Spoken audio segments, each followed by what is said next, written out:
Hey, what's up ladies and gentlemen? Boom Shakaboxer here, and this is part 2 of the back-to-back special on destroyers. I'll be playing the Minekaze, the tier 5 Japanese destroyer. Since last time, I was able to go through most of the conceptual information I wanted to get through in regards to destroyers. This will be my first opportunity where I can give you guys a full replay analysis, what my thoughts are, why I made the decisions I made, etc. Eventually, once I get through enough FPS RTS foundation, I'll be doing a lot more replay analysis, and hopefully you guys will enjoy that kind of content. Alright, let's go. We got some big game hunting in this replay. So I'm playing the Minekaze in a tier 6 match on two brothers, 2 cap domination, south spawn. Since I'm the furthest spawned east, without any hesitation, I'm simply going to apply my speed boost and go northeast. On some maps, I actually prefer to save my speed boost so I can use it in situations where I may need to escape and reset detection from potential DD threats. But I have enough experience on two brothers and am comfortable knowing I can play near the F8 islands on the east flank to reset line of sight if the situation calls for it.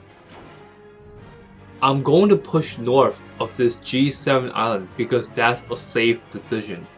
I feel I am capable of getting to this location without being spotted. On the other hand, once I get to that F8 island, I'm going to push south of it. Given that I feel the line of scrimmage is more or less around the EF line, pushing north of the island is a commitment. On the other hand, going south of the F8 island enables me to have freedom of movement. I'm able to establish flexibility of offensive or defensive options. So in terms of how I'm envisioning this battle, there are two things I'm looking at. First, 5 of the enemy ships are capital ships, which I will be able to engage during the mid to end game. Secondly, and more importantly as well, in the early game, I'm thinking about which of the enemy DDs am I going to engage, 1, 2 or even 3 of them, and also who and how many supporting cruisers will they have. In pushing south of that E7 island, the enemy Furutaka enters into a commitment. If the Furutaka gets spotted, and he did, now he has no choice but to engage our team until he can clear that island and then retreat. But by that time, he would have taken fatal damage by the commitment. Boom! I'm finally spotted by the enemy Minekaze, which is the matchup I'm looking for. Only issue is that there's a Nuremberg supporting him. So instead of engaging both of them in a losing battle, I'm going to opt to retreat back, an option that's afforded to me because I went south of this F8 island. Reiterating my point, had I pushed north of the F8 island, you can see now that the Minekaze would have spotted me, and instead of having just the Nuremberg supporting him, the enemy Furutaka might have also been in position.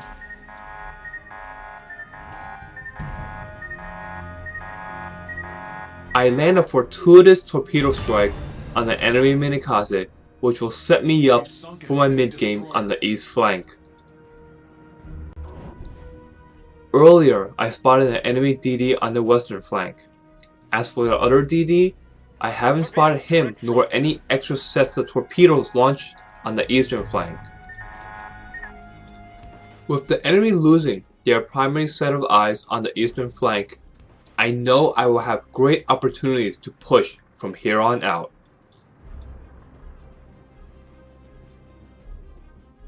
So, as we can see, it's only after the Furutaka has received fatal damage from that commitment that he is now able to disengage.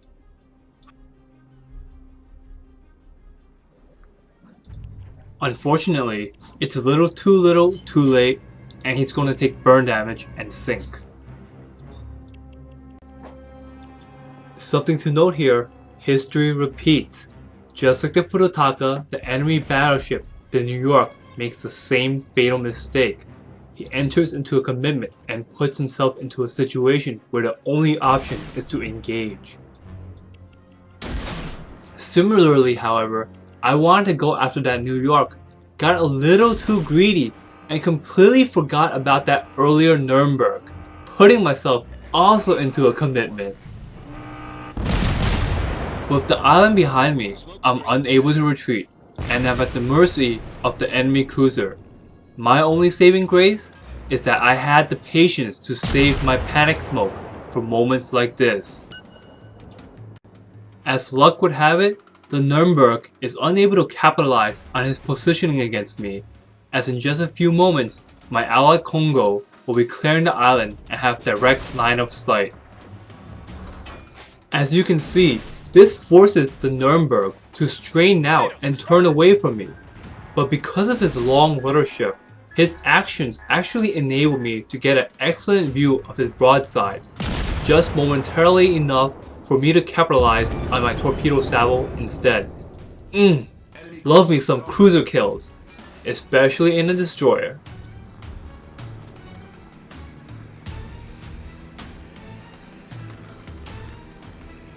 Following up on that previous kill, the New York here doesn't seem to have the greatest of situational awareness.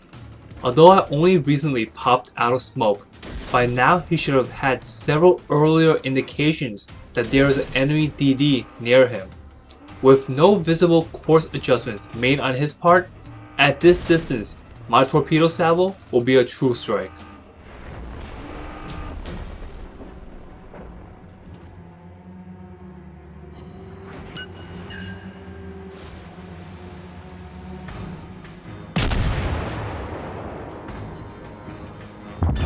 There we go.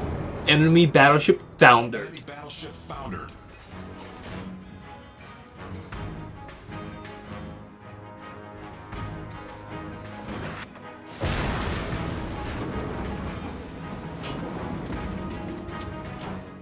With 3 enemy ships sunk and the New Mexico retreating, the east flank is ours.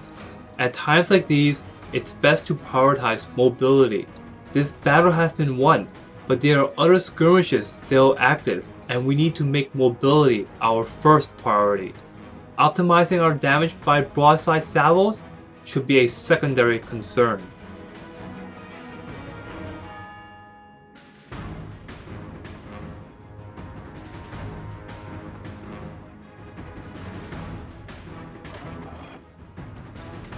Pay attention to what happens next. I'm going to pull out my torpedo reticule. Notice how it slowly shifts to the right.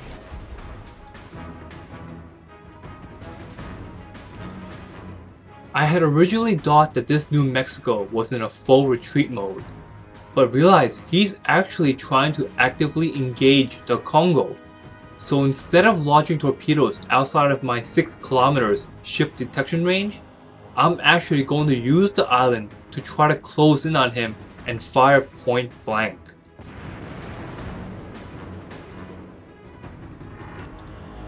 As a destroyer, the following is a read opportunity. I'm within my 6 kilometer detection range and I'm clearly spotted on the minimap. On the other hand, it doesn't appear that the New Mexico recognizes me immediately. His guns are still not traversing, and so instead of poking him with my guns and directly alerting him my whereabouts, I'm simply going to hold my fire, cut our distance, and position myself for torpedo salvo.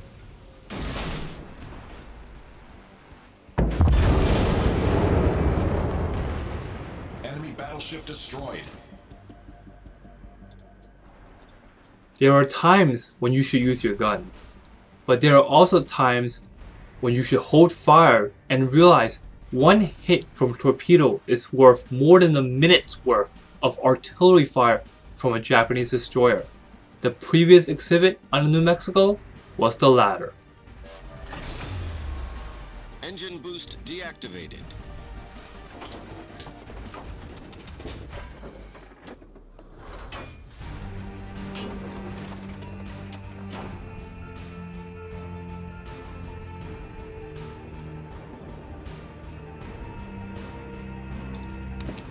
Once again, my local situation is clear of enemies, so I'm going to prioritize mobility and push as close as I can to be effective.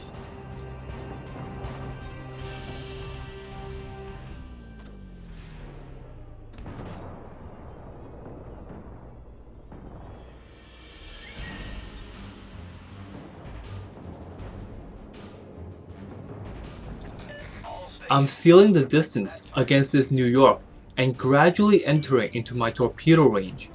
Pay attention to my execution here and notice how I am literally tangent against the New York's detection range at 6 kilometers at one point and never ever actually being detected during my torpedo salvo launch. Talk about practice! Allen Iverson, man.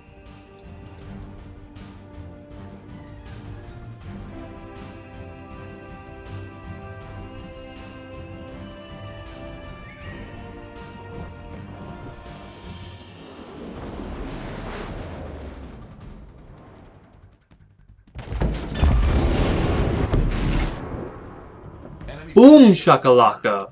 And with that kill, I unleashed the Kraken on my Minekaze.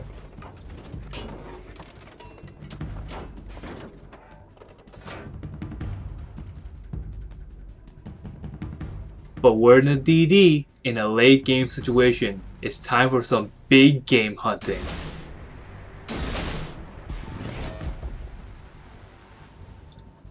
One thing to note here, although I launched a torpedo salvo against the Bogue well within my firing range, because he is sailing away from me, I run the risk of my torpedoes falling short. Always keep this in mind when the targets are retreating.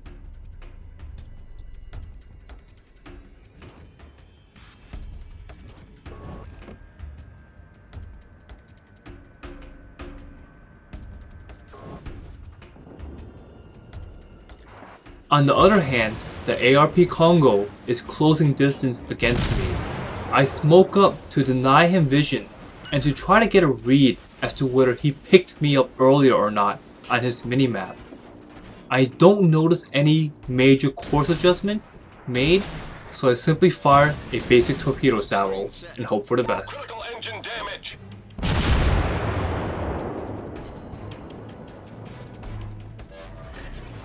Problem solved, sir.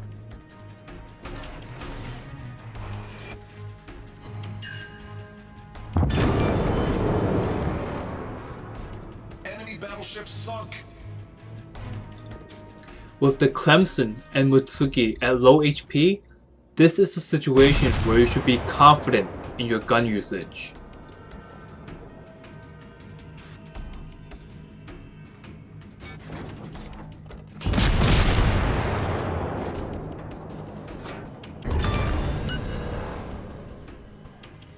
Enemy destroyer foundered. With no real estate left, and well within my offensive ranges, this Bogue is as good as sunk. GG. Good game, everyone.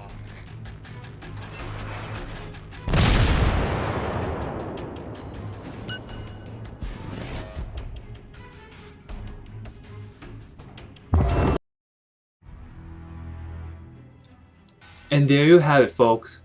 An 8-kill game in the beloved Minekaze. If you enjoyed this kind of content, leave a like, comment, or subscribe. Until next time, this is Boom Shaka Boxer, signing out.